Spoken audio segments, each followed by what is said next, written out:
ഇരുട്ടത്തെ ലൈറ്റിടാതിരിക്കുന്നേ? കാത്തിരുന്ന് മുഷിഞ്ഞു അല്ലേ? മുഷിഞ്ഞതല്ല, കാണാതായപ്പോ എനിക്ക് പേടിയായി. എന്തിനാ പേടിക്കുന്നത്? നിന്നെ പിടിക്കാൻ ഇവിടെ ഒരാളും വരത്തില്ല. കൊലപ്പുള്ളിയായ കുഞ്ഞച്ചന്റെ വീടായത്. ഇവിടെ കയറി വരുന്നവരെ കാല് വിറയ്ക്കും. 1000 അൽസേഷൻ നായയുടെ പവറാ ഒരു കൊലപ്പുള്ളിക്ക്. നിനക്ക് സുഖം കിടന്ന് ഉറങ്ങിക്കൂടായിരുന്നു? സുഖമായി ഉറങ്ങിയ കാലം ഞാൻ മറന്നുപോയി. അത് എന്റെ കുറ്റമല്ല. കുറ്റം എന്റേതാണ്. ഇന്ന് വരാൻ ഇത്ര വൈകിയപ്പോ മനസ്സിൽ എന്തൊക്കെയോ വിഷമം തോന്നി. നീ എന്തിനാ എന്നെ കുറിച്ച് ഇങ്ങനെ വിഷമിക്കുന്നേ? ഞാൻ കുഞ്ഞച്ചന്റെ ഭാര്യയല്ലേ? ഞാൻ ഭർത്താവും, ബ്രഹ്മചാരിയായ ഭർത്താവ്. ഞാനൊരു രോഗിയായത് എന്റെ കുറ്റമാണോ കുഞ്ഞച്ച? രോഗം മാറിയതായിരുന്നു, കൂടുമെന്ന് കരുതിയില്ല. അതുകൊണ്ട് വീട്ടുകാരെ വിവാഹം നിശ്ചയിച്ചപ്പോ ഞാൻ എതിർത്തില്ല. അതുകൊണ്ട് തന്നെ ഞാൻ ഇന്നൊരു കൊലപ്പുള്ളിയായി. ഞാൻ കുഞ്ഞച്ചന്റെ ജീവിതത്തിന് ഒരു വിലങ്ങുതടിയാണെന്ന് എനിക്കറിയാം. ആത്മഹത്യ ചെയ്യാൻ ഞാൻ പലപ്പോഴും തീരുമാനിച്ചതാണ്. പക്ഷെ എന്തോ എനിക്കതിന് കഴിഞ്ഞില്ല. ഞാൻ ആത്മഹത്യ ചെയ്താൽ കുഞ്ഞച്ചൻ കൊന്നതാണെന്നേ ആൾക്കാർ പറയും. ഇനി എന്നെ ചികിത്സിക്കരുത്, മരുന്ന് കഴിക്കാൻ നിർബന്ധിക്കരുത്. എനിക്കൊരാഗ്രഹമേ ഉള്ളൂ, ഈ കൈകളിൽ കിടന്നു വേണം എനിക്ക് മരിക്കാൻ. നീ ഇങ്ങനെ സെന്റിമെന്റലായാലോ? നിന്നോട് സ്നേഹമില്ലാഞ്ഞിട്ടാണോ? ഞാനേ ഇന്ന് കുറച്ച് കുടിച്ചു, അതുകൊണ്ടാണ് ഞാനൊക്കെ പറഞ്ഞത്. ഞാൻ കാരണമുള്ള വിഷമം കൊണ്ടല്ലേ കുഞ്ഞച്ചൻ കുടിച്ചത്? അതുകൊണ്ടൊന്നുമല്ല. എന്റെ ഒരു പഴയ കൂട്ടുകാരനെ കണ്ടു, അവൻ നിർബന്ധിച്ചു, ഇത്തിരി കുടിച്ചു, ഇത്രയേ ഉള്ളൂ. വാ, നീ ഊണ് കഴിച്ചോ? ഇവിടെ വന്നേ പിന്നെ ഞാൻ കുഞ്ഞച്ചന്റെ കൂടെയല്ലേ ഊണ് കഴിക്കാറുള്ളൂ. നീ പോയി കഴിക്കും. കുഞ്ഞച്ചൻ കഴിക്കുന്നില്ലേ? ഞാൻ കഴിച്ചു, ആ സുഹൃത്തിന്റെ കൂടെ. ചെല്ല.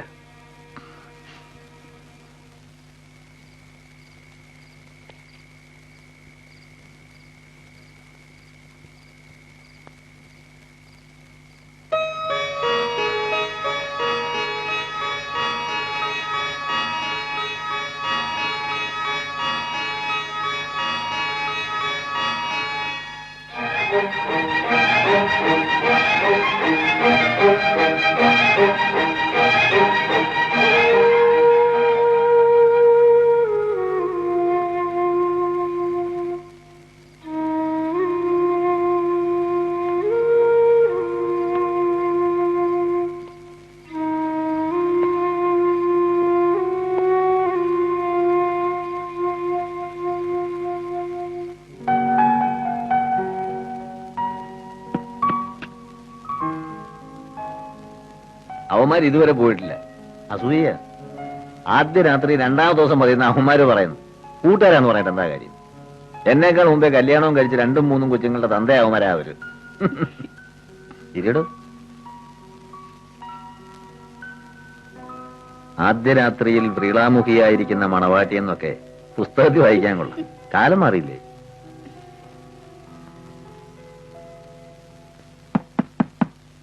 നാശം. സ്വർഗത്തിലെ കട്ടുമെന്ന് പറഞ്ഞു കേട്ടിട്ടില്ലേ? അതിതാണ്.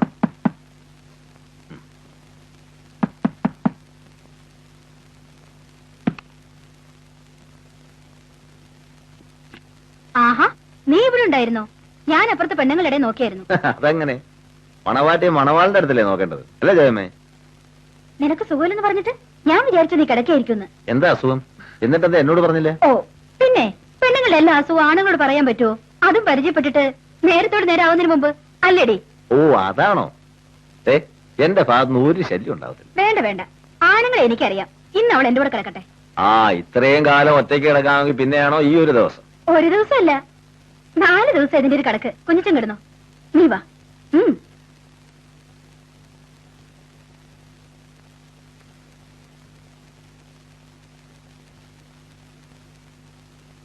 ഇന്നലെ രാത്രി ഒരുപോലെ കണ്ണടച്ചിട്ട് കട്ടിലേക്ക് വീണ ആ നിമിഷം ഉറങ്ങുന്ന എന്റെ സ്വഭാവം. പക്ഷെ ഇന്നലെ ഞാനും ഉറങ്ങിയില്ല. ചേട്ടത്തി ഇന്നലെ കൊല്ലാനുള്ള കലിയുണ്ടായിരുന്നു എനിക്ക്. ഇടയ്ക്ക് ഉണർന്നപ്പോഴൊക്കെ ഞാൻ ഉറങ്ങാതെ കിടക്കുന്ന കണ്ട് ചേച്ചി ഇന്നലെ എന്നെ 2-3 വട്ടം വഴക്ക് പറഞ്ഞു.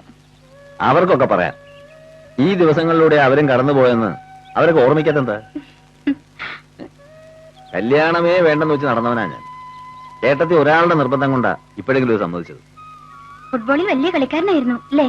വീട്ടിൽ കാശുള്ളതുകൊണ്ട് ഇന്ത്യയിലെ വൻകിട കമ്പനികളൊക്കെ ഒന്നാം തരം ജോലിയും കൊണ്ട് എന്റെ പുറകെ നടന്നതാ. ഞാൻ ടി വി കണ്ടിട്ടുണ്ട്. വാ.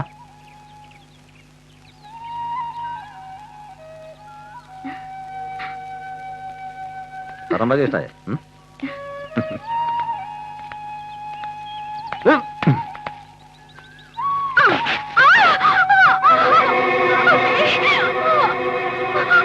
എന്ത് പറ്റി? എന്ത് പറ്റി എന്നെ? വേദന സഹിക്കാൻ പറ്റുന്നില്ല.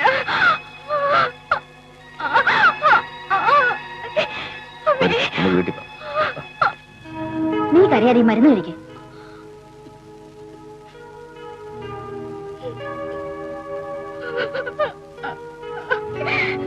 ചില പെണ്ണുങ്ങൾക്ക് ഇങ്ങനെയാ, മാസത്തിൽ കുറച്ചു ദിവസം ഈ വേദന സഹിച്ചേ പറ്റൂ. കല്യാണം കഴിച്ചാൽ മാറുമെന്ന് ചില ഡോക്ടർമാർ പറയാറുണ്ട്. കരയാതെ. ഛേ, ഇതിനാണോ നീ കിടന്ന് കരയുന്നത്? ഇങ്ങനെ കരയാൻ കൊച്ചുകുട്ടിയൊന്നുമല്ലോ. കുഞ്ഞിച്ച, എനിക്ക് വീട്ടിൽ പോണം, ഡോക്ടറെ കാണണം. ഡോക്ടറെ കാണാൻ എന്തിനാ വീട്ടിൽ പോകുന്നത്? ഇവിടെ ഡോക്ടർമാരില്ലേ? വേണേ ഇങ്ങോട്ട് വിളിക്കാം. ഡോക്ടറെ വിളിക്കട്ടെ ജോയമ്മേ? പോരാ, എനിക്ക് വീട്ടിൽ പോണം. അവിടെ ഇവളെ സ്ഥിരമായി നോക്കുന്ന ഡോക്ടർ ആവുമ്പോ അതാ നല്ലത്. അതാ അവളീ വീട്ടിൽ പോകണമെന്ന് പറയണത്. സ്ഥിരമായെന്ന് പറഞ്ഞാൽ ജോയമ്മയ്ക്ക് എന്താ അസുഖം? അത് പിന്നെ വീട്ടിലെ കുടുംബ ഡോക്ടറാ. എന്താ ചേട്ടതി, നിങ്ങൾ എന്നിൽ നിന്ന് എന്താ മറച്ചു വയ്ക്കുന്നത്?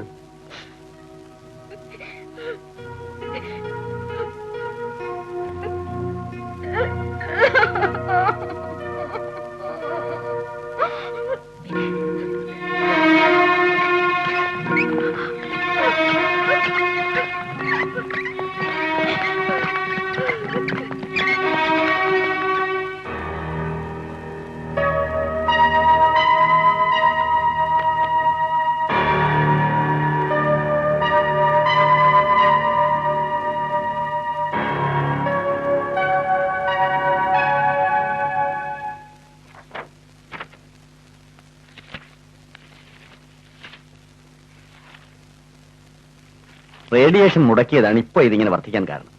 മുടങ്ങാതെ മരുന്ന് കഴിച്ചുകൊണ്ടിരുന്നാൽ തന്നെ രോഗം വർദ്ധിക്കാതിരിക്കേണ്ടതാണ്.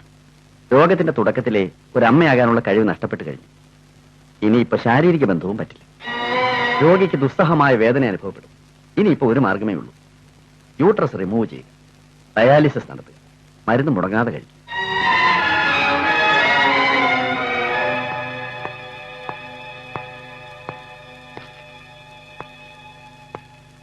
നമ്മൾ തമ്മിൽ തർക്കിച്ചിട്ട് എന്താ കാര്യം? രോഗം ആർക്കാ വന്നുകൂടാത്തത്?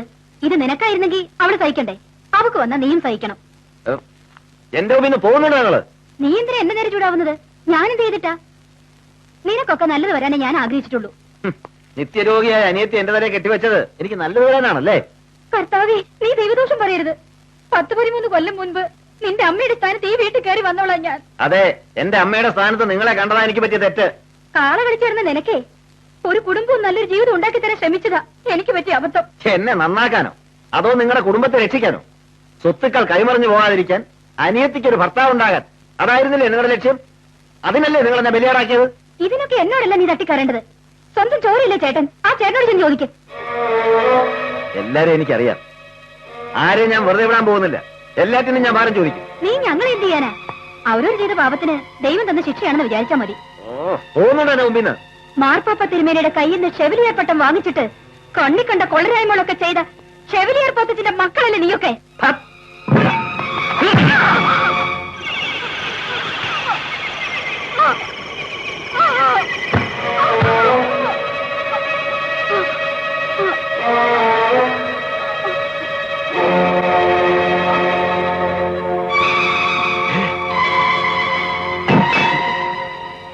ചേട്ടാ കാർ ഇറക്കാൻ പറ.